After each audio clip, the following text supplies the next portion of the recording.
70 साल में क्या किया, 70 साल में क्या किया, ये 50 साल में क्या हुआ, ये आप ही की सरकार का एक किताब। 2014 के पहले का इतिहास क्या है, क्योंकि हमें बताया जाता है कि 2014 में ही सब शुरू हुआ है। हमें ये ज्ञान दिया जाता है कि 2014 के पहले कोई फाउंडेशन नहीं था और 2014 के बाद एक नई क्रांति आई है। तो मैं थोड़ा इतिहास देना चाहता हूं। आप बैठ जाइए, कृपया बैठ जाइए, थोड़ा इतिहास मैं आपको दिखाना चाहता हूं। मैं जानता हूं वो बहुत ज्ञानी है, आप विद्वान हैं, जिसमें आप संशोधन ला रहे हैं, वो कानून आपका योगदान था मंत्री जी, पर यू टर्न करने में तो आप बहुत माहिर हैं। कई मिसाल हैं, जीएसटी पर यू टर्न, मनरेगा पर यू टर्न, खाद्य सुरक्षा कानून पर U turn, civil liability for nuclear damage act, उस पर भी आप यू टर्न कर रहे हैं। क्यों कर रहे हैं, क्या मजबूरी है? इतिहास को वापस लिखने में आपका कोई मुकाबला नहीं। इतिहास, असली इतिहास को भूलने में और नया इतिहास लिखने में आपसे कोई मुकाबला नहीं, आप उसमें बहुत माहिर हैं। सर, मैं आप सदन के सामने, सदन के समक्ष 3 मुद्दे रखना चाहता हूं। पहला मुद्दा यह है कि 2014 के पहले का इतिहास क्या है, क्योंकि हमें बताया जाता है कि 2014 में ही सब शुरू हुआ है। खास तौर से परमाणु ऊर्जा का कार्यक्रम, स्पेस कार्यक्रम और साइंस एंड टेक्नोलॉजी से जो अलग अलग कार्यक्रम हैं, हमें यह ज्ञान दिया जाता है कि 2014 के पहले कोई फाउंडेशन नहीं था और 2014 के बाद एक नई क्रांति आई है। तो मैं थोड़ा इतिहास देना चाहता हूं।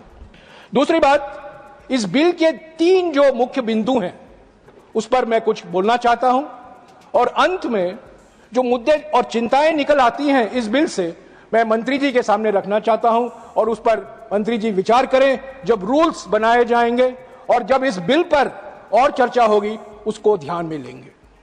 The first atomic energy act of independent India was passed not in 1962, was passed on the 6th of April 1948।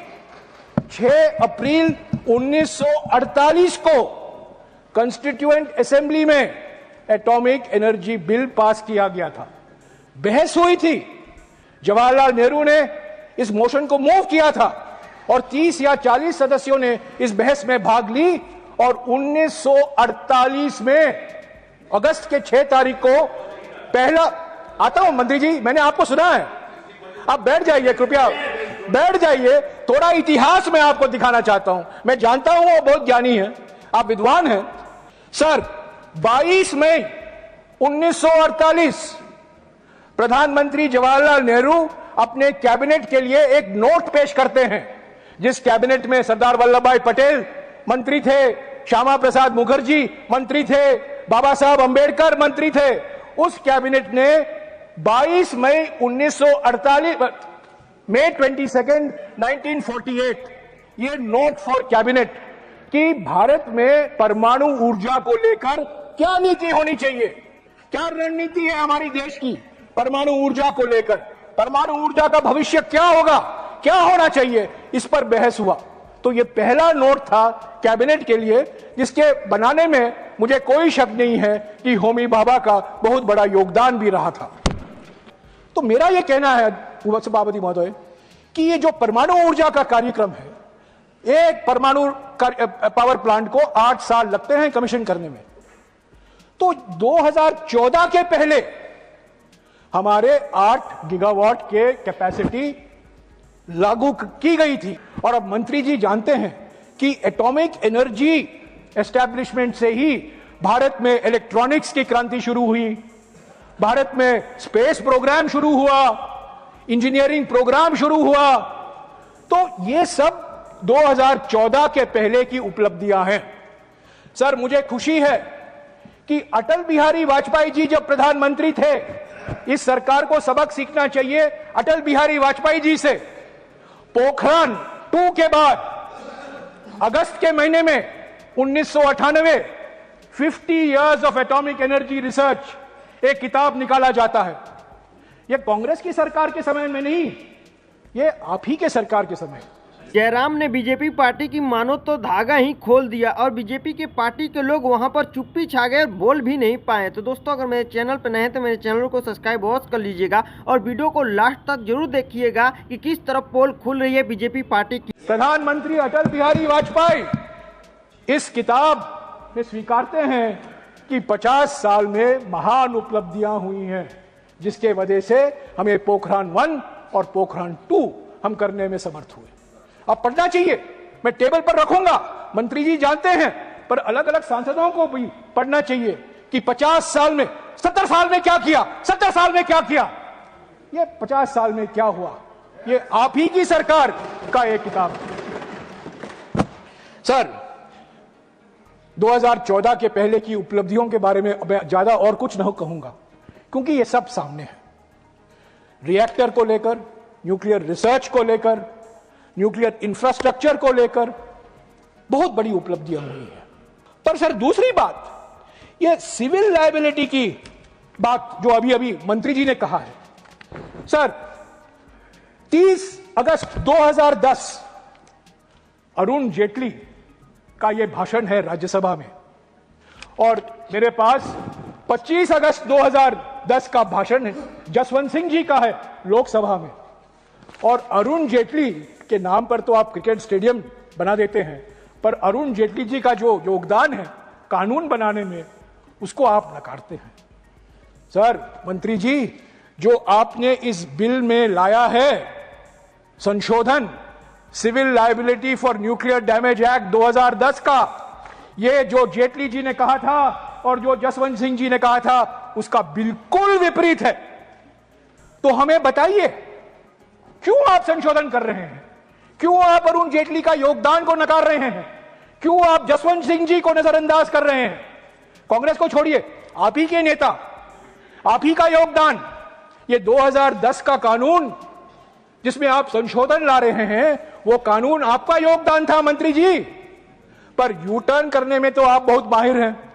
कई मिसाल हैं, जीएसटी पर यू टर्न, मनरेगा पर यू टर्न, खाद्य सुरक्षा कानून पर U turn, civil liability for nuclear damage act, उस पर भी आप यू टर्न कर रहे हैं। क्यों कर रहे हैं?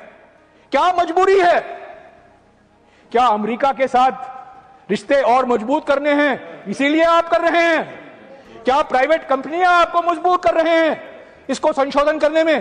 प्लीज सदन को विश्वास में लीजिए, क्यों 15 साल बाद आप ये संशोधन ला रहे हैं?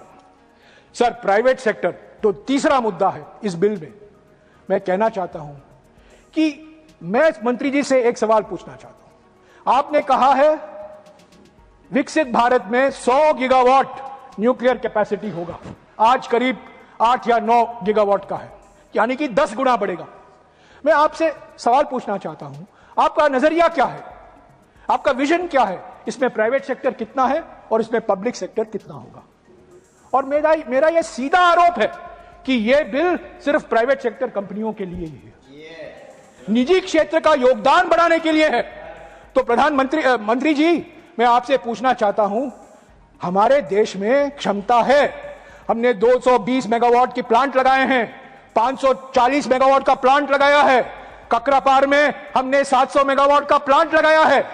मैं आपसे गुजारिश करूंगा, 700 मेगावाट प्लांट को एक वर्कहॉर्स बनाइए, और जो रिएक्टर हैं France, America, England, south Korea, अलग अलग देशों से मत लाइए, जो हमारे देश में हम आत्मनिर्भर हैं। 700 मेगावाट का प्लांट हम लगा रहे हैं, गुजरात में लगा हुआ है, प्रधानमंत्री जानते हैं, प्रधानमंत्री वहां गए हुए हैं। उससे आप प्रेरणा लीजिए और स्टैंडर्डाइजेशन कराइए।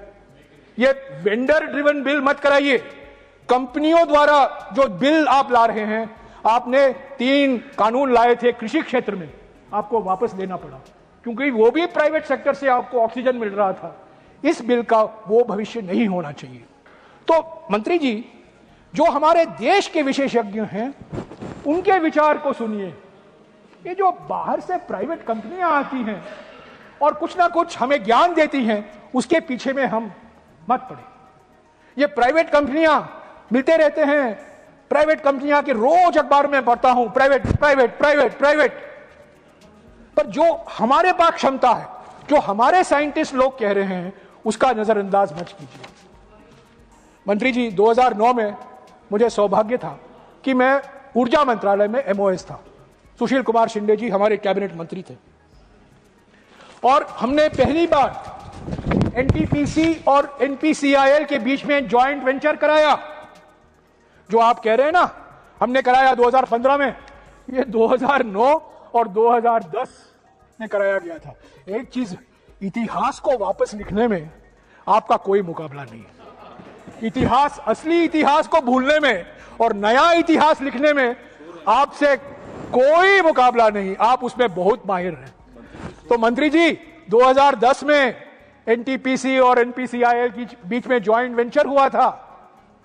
जयराम की इस बातों ने संसद भवन में आग मानो लगा दी, क्योंकि जयराम जो बोल रहे थे वो अच्छी बातें बोल रहे थे और फैक्ट के हिसाब से बोल रहे थे कि जो बातें बोल रहे थे वो सही थी। कि जयराम के इस हिसाब से संसद भवन में बोलना, खुल के बोलना, ये बहुत बड़ी बात है कि विपक्षी पार्टी को टेंशन में डाल दी। जिस हिसाब से वो बातें कर रहे थे, जो पोल खोल रहे थे बीजेपी पार्टी की, बीजेपी पार्टी के लोग सुनते रह गए, बोल नहीं पाए, क्योंकि जो ये कह रहे थे वो बहुत बड़ी बात कह रहे थे और सच्चाई के साथ बोल रहे थे। इसी का इनमें तो यही सबसे बड़ी खूबी है कि जब संसद भवन में जाते हैं तो बहुत अच्छी अच्छी बातें रखते हैं और सही सही बातें रखते हैं। इसीलिए बीजेपी पार्टी या विपक्षी जो भी पार्टी है वो इनसे डरती है कि ये कहीं ना कहीं ये धागा खोलते हैं पूरा जड़ से। और जिस हिसाब से धागा खोल रहे थे ये बहुत बड़ी बात होती है कि ऐसे लोग आकर संसद भवन में ऐसी बातें करें। यानी कि जयराम के लिए ये बहुत बड़ी बात थी कि ये जयराम इस तरह की बातें कर रहे थे। इस तरह के नेता हैं, एक ऐसा नेता है ये हैं कि जिस हिसाब से बोलते हैं संसद भवन में, जो बेखौफ बोलते हैं और सारी बातें उखाड़ के रख देते हैं, क्योंकि ये जनता की भलाई चाहते हैं और जनता के सोचते हैं कि जनता को सबसे ज़्यादा फायदा हो और जनता में सबसे ज़्यादा विकास हो, क्योंकि जनता के लिए लड़ते हैं। जिस हिसाब से लड़ रहे थे ये बहुत बड़ी बात होती है कि जिस हिसाब से ये कह रहे थे, मतलब आवाज़ उठा रहे थे, जिस तरह से ये बोल रहे थे, ये बहुत बड़ी बात थी। क्योंकि जिस हिसाब से ये चर्चा चल रहा था, जिस हिसाब से ये कह रहे थे, जिस तरह से निशाना साध रहे थे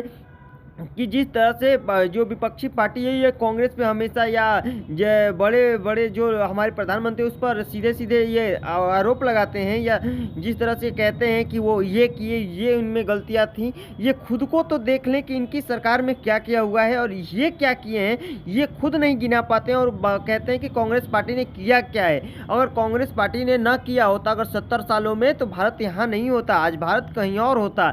यानी कि ऐसी धागा खोल रहे थे। और बात करें प्रतापगढ़ी ने भी जिस हिसाब से बोला था, यानी कि प्रतापगढ़ी ने बहुत अच्छे बात बोली है। प्रतापगढ़ी के लिए यहाँ पे बहुत बड़ा मैसेज है कि प्रतापगढ़ी भी बहुत अच्छे ऐसे संसद भवन में बेखौफ बोलते हैं और बातों को रखते हैं। इनके लिए आपके लिए तो लाइक, सब्सक्राइब और कमेंट बनता है कि दोनों के लिए, जयराम और प्रतापगढ़ी के लिए लाइक, सब्सक्राइब, कमेंट तो जरूर बनता है कि आप इसके नाम पर क्या कहना चाहते हैं, कि ये कैसे नेता है और किस तरह से आवाज़ को रखते हैं और गरीबों के लिए क्या कर सकते हैं, ये भी कमेंट में जरूर बताइएगा। तो दोस्तों मिलते हैं अगले वीडियो में, तब तक बाय बाय।